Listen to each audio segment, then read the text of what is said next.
Hello friends, இது என்ன இடம்னு பார்த்தீங்கன்னா, நம்ம திருச்செந்தூர்லேருந்து 20 கிலோமீட்டர் தள்ளி இருக்கிற கற்குவேல் ஐயனார் கோயில். இது காயாமொழி கிராமத்தில் இருக்குது.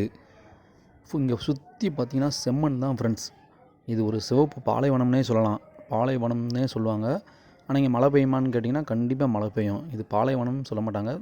அது மாதிரி இது ஒரு பகுதி ஃபுல்லாக மணல் பகுதி. இந்த மண்ணை பாருங்களேன், சலிச்சு எடுத்து கல்லே இல்லாமல் சுத்தமான மண்ணாக இருக்கும். இந்த மண் அப்படியே கீழே போட்டால் காற்றுக்கு அப்படியே இந்த மண் பயங்கரமாக பறந்து போவோம். நம்ம ஒன்றுமே பண்ணலாம், வெறும் கல்லே இருக்காது இந்த மண்ணில். செம்மண் ஃபுல்லாக இப்படி தான் ஃப்ரெண்ட்ஸ் இங்கே இருக்கும். மண் காற்றுக்கு அப்படியே நகண்டு நகண்டு போய்க்கிட்டே இருக்கும்.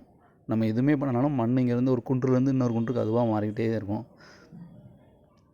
அப்படியே சுற்றி பார்த்தீங்கன்னா இங்கே ஃபுல்லாக இந்த செம்மண்ணை சுற்றி ஃபுல்லாக முந்திரி மரம் தான் இருக்கும். உங்களுக்கு காட்டுறேன் பாருங்கள். இங்கே முந்திரி மரம் தான் அதிகமாக இருக்கும். ஃபுல்லாக எக்கச்சக்க இந்த சிவப்பு பாலைவனங்கிற அந்த பகுதியில் முந்திரி மரம் தான் அதிகமாக இருக்கும். உங்களுக்கு நான் முந்திரி பழத்தை இந்த மரத்தில் இருக்கான்னு பார்க்கேன், இருந்தால் உங்களுக்கு காட்டுறேன். சீசன் டயத்தில் இங்கே முந்திரி குமிஞ்சு கிடக்குங்க, அவ்வளோ இருக்கும். ஃபுல்லாக பாருங்களேன், சுற்றி பாருங்களேன், ஃபுல்லாக முந்திரி மரம் தான். இங்கே ஃபுல்லாமே மண் செக்கேன்னு சிவப்பு மண் தான். இருங்க, நான் உங்களுக்காண்டி தேடி பார்க்கேன். இது சீசன் டைம் இல்லாதனால இங்கே முந்திரி பழம் இல்லை. ஆனால் முந்திரி காய் இருக்குங்க. உங்களுக்காண்டி 2 காய் இருக்குது, முந்திரி காய்.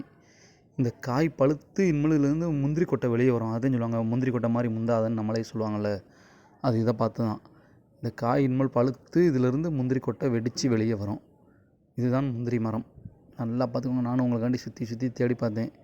முந்திரி பழம் ஒன்றாவது இருக்கும் நம்ம வியூவர்ஸ் காட்டலான்ட்டு. ஆனால் இங்கே ஒரு பழம் கூட இல்லைங்க. எல்லாம் இப்போ தான் காய்க்காய் வச்சுக்கிட்டு இருந்துச்சு. சரி, கொஞ்சம் தள்ளி போய் தேடுவோன்னு தேடி பார்க்குறேன். இருங்க, எங்கே இருக்கா எதுவும் தெரிய மாட்டுக்கு. இந்த இங்கே இருக்குங்க. இதுவும் காய் மாதிரி தான் தெரியுது. ஆமாம், இதுவும் முந்திரி கொட்டை தான், பழம் இல்லைங்க. என்ன பண்ண, சீசன் டயத்தில் இருந்தால் அவங்களுக்கு நல்லா காட்டலாம். அடுத்து வரும்போது நான் உங்களுக்கு முந்திரி பழத்தை கண்டிப்பாக காட்டுறேன், கொட்டை வெளியே இருக்க மாதிரி. இங்கே நல்லா பாருங்கள் ஃப்ரெண்ட்ஸ். இந்த செம்மண் ஏரியாவுக்கு ரசிங்க.